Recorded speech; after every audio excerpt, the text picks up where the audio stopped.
Fisheries വകുപ്പ് വേണം വേണം വേണം എന്ന് പറഞ്ഞ് മുസ്ലിം ലീഗിന്റെ മന്ത്രി ഇന്ന് വരെ അവിടെ വീട്ടിലൊന്നും പോയിട്ട് സന്ദർശിച്ചിട്ടില്ല. അത് അപ്പോൾ ചോദ്യം ചോദിക്കേണ്ടത് എന്നോടല്ല, ഫിഷറീസ് വകുപ്പിന്റെ മന്ത്രിയോട് ചോദിക്കണം. അതായത് മത്സ്യത്തൊഴിലാളികളെ കാണാതായിട്ട് പിന്നെ കുറച്ച് ദിവസമായി തെരച്ചിലിന് ഒരു സംസ്ഥാന മന്ത്രിയെ താങ്കളുടെ സഹായം ആവശ്യപ്പെട്ടു എന്ന് താങ്കളുടെ തിരുവനന്തപുരത്ത് പത്രസമ്മേളനത്തിൽ പറഞ്ഞു. ഇപ്പോഴും അനാസ്ഥ തുടരുകയാണ്. ഇതുവരെ കാണാതെ അവരെ കണ്ടുകിട്ടില്ല. ഇതിനെന്താണ്? അല്ല, അവര് കോസ്റ്റ് ഗാർഡും നേവി എല്ലാം ഇവിടെ നിന്ന് നന്നായിട്ട് കോർഡിനേറ്റ് ചെയ്ത് അവർ സെർച്ച് ഓപ്പറേഷൻ നടക്കുന്നുണ്ട്. ഞാൻ അവരുടെ വീട്ടിലെല്ലാം സന്ദർശിച്ചു. ഞാൻ അവിടെ പോയപ്പോൾ ഞാനൊരു കാര്യം പറഞ്ഞല്ലോ, ഫിഷറീസ് വകുപ്പ് വേണം വേണം വേണം എന്ന് പറഞ്ഞ് മുസ്ലിം ലീഗിന്റെ മന്ത്രി ഇന്ന് വരെ അവിടെ വീട്ടിലൊന്നും പോയിട്ട് സന്ദർശിച്ചിട്ടില്ല. അത് അപ്പോൾ ചോദ്യം ചോദിക്കേണ്ടത് എന്നോടല്ല, ഫിഷറീസ് വകുപ്പിന്റെ മന്ത്രിയോട് ചോദിക്കണം. എന്തിനാണ് പിന്നെ ആ മന്ത്രിസ്ഥാനവും ആ മിനിസ്ട്രി ഇങ്ങനെ ഫൈറ്റ് ചെയ്ത് ബ്ലാക്ക്മെയിൽ ചെയ്ത് എടുത്തത്? ഒരു ഉത്തരവാദിത്വമില്ലേ? അല്ല, ഞാൻ ഒരു പാർട്ടിന്റെ എതിരെ അങ്ങനെ പറയാൻ എനിക്ക് താല്പര്യമില്ല. പക്ഷേ ഒരു എലക്ഷൻ ജയിച്ച് ഒരു മന്ത്രിയാവുമ്പോൾ ചില ഉത്തരവാദിത്വം, ചില ഒരു റെസ്പോൺസിബിലിറ്റി ഇല്ലേ മന്ത്രിക്ക്?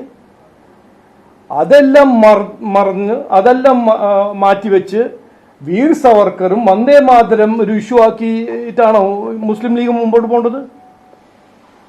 അവര് മന്ത്രിയല്ലേ, അവർ വീട്ടിൽ കയറണ്ടേ, സന്ദർശിക്കണ്ടേ, എന്ത് ചെയ്യും, എന്ത് ചെയ്യാൻ പോകുന്നു എന്ന് പറയണ്ടേ?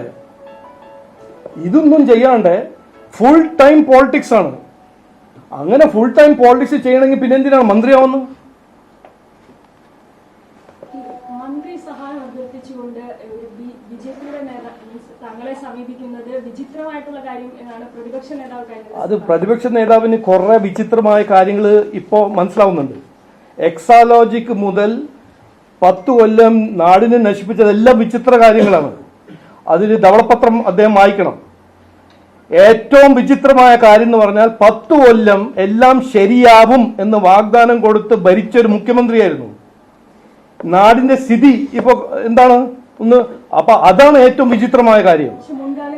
അല്ല, മുൻകാലങ്ങളെല്ലാം വിടുന്ന് നമ്മള് ഈ ശ്രദ്ധ തിരിക്കുന്ന രാഷ്ട്രീയം ഉണ്ടല്ലോ. പ്രതിപക്ഷ നേതാവ് ഇന്ന് ജനങ്ങളുടെ മുമ്പിൽ വന്ന് പറഞ്ഞെന്നറിയോ?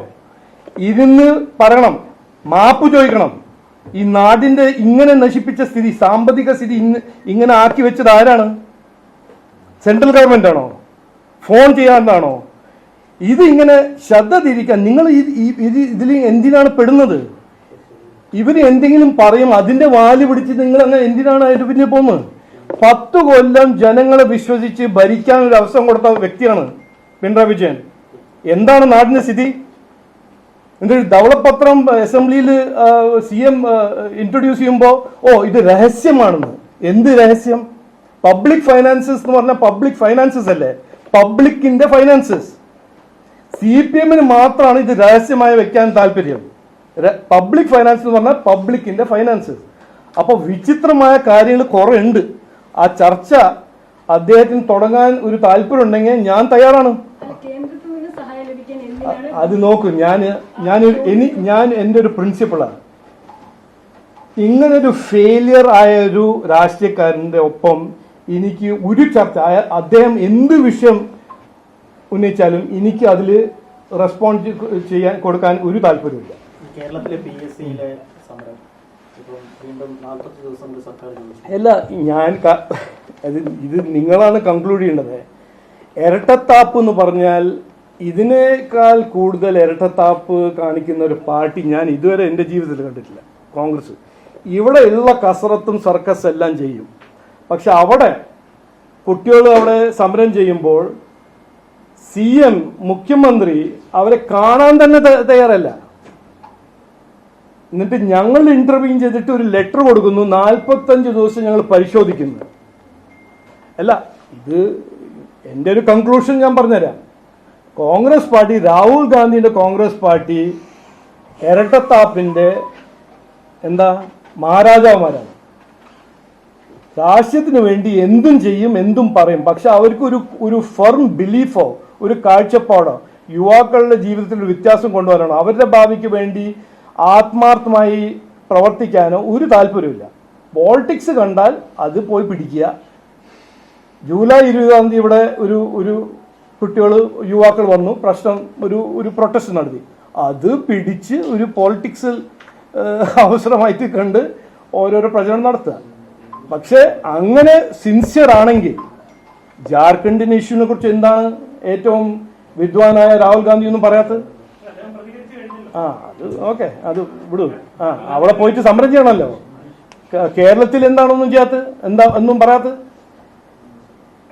അപ്പോ അല്ല, ഇത് ഞാൻ പറഞ്ഞതല്ല, ഞാൻ പറഞ്ഞു. നിങ്ങൾ കൺക്ലൂഡ് ചെയ്യേണ്ടത് നിങ്ങൾ കൺക്ലൂഡ് ചെയ്യാം. കേരളത്തിൽ ഈ സമയത്ത് ഇപ്പൊ പ്രളയ ഒരു സാഹചര്യം ഉണ്ടായിരുന്നു. ഈ കേന്ദ്ര ഫണ്ട് കഴിഞ്ഞ് നമ്മൾ രക്ഷപ്പെടുത്തി വരുന്നുള്ളൂ. കൂടുതൽ കേന്ദ്ര ഫണ്ട് എന്തെങ്കിലും കാര്യത്തിൽ ആവശ്യപ്പെടുന്നുണ്ടോ? ഇല്ല, എനിക്കറിയില്ല, എന്നോടൊന്നും പറഞ്ഞിട്ടില്ലല്ലോ. ഞങ്ങൾ പാർട്ടി ആദ്യത്തെ ദിവസം മുതൽ ഞങ്ങൾ മൊബിലൈസ് ചെയ്തു. വേറെ ഒരു പാർട്ടിയും ഞാൻ കണ്ടിട്ടില്ല ഇങ്ങനെ വർക്ക് ചെയ്യുന്നത്. പാർട്ടി ആത്മാർത്ഥ പ്രവർത്തകർ മുഴുവൻ ഇറങ്ങി, നമ്മളുടെ അനൂപ് ആന്റണി അടക്കം എല്ലാവരും അവിടെ ജനങ്ങളെ സേവിക്കാൻ ഞങ്ങളുടെ എഫേർട്ട് നടന്നിട്ടുണ്ട്. പിന്നെ സ്റ്റേറ്റ് ഗവൺമെന്റ് എന്താണ് സെൻട്രൽ ഗവൺമെന്റിനോട് പറഞ്ഞിരിക്കുന്നത്, എന്ത് ചോദിച്ചു, എന്താണ് അവരുടെ റിക്വസ്റ്റ്, എനിക്കറിയില്ല, എന്നോടൊന്നും പറഞ്ഞിട്ടില്ല.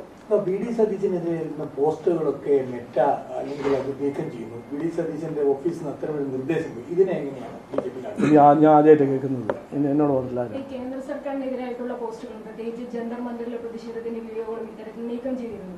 മെറ്റ പ്രതിനിധികൾ കേന്ദ്രവുമായിട്ട് കൂടിക്കാഴ്ച നടത്തിയതിന് പിന്നാലെയാണ് ഇത്തരത്തിൽ ഈ മെറ്റയുടെ ഭാഗത്ത് നിന്ന് ഇങ്ങനെ നടപടി ഉണ്ടാകുന്നത്. അപ്പൊ ഒരു മാധ്യമ സെൻസർഷിപ്പ് ആണോ? എന്താണ് നടന്നത് എനിക്കറിയില്ല. വീഡിയോ നീക്കം ചെയ്യപ്പെടുന്നു. ആരാണ് പറഞ്ഞത്? അല്ല, നിങ്ങൾ അത് പരിശോധിച്ച് കണ്ടുപിടിച്ചിട്ടാണോ? അങ്ങനെ റിപ്പോർട്ട് അറിയണോ? ആര് പറഞ്ഞു? എനിക്കറിയില്ല.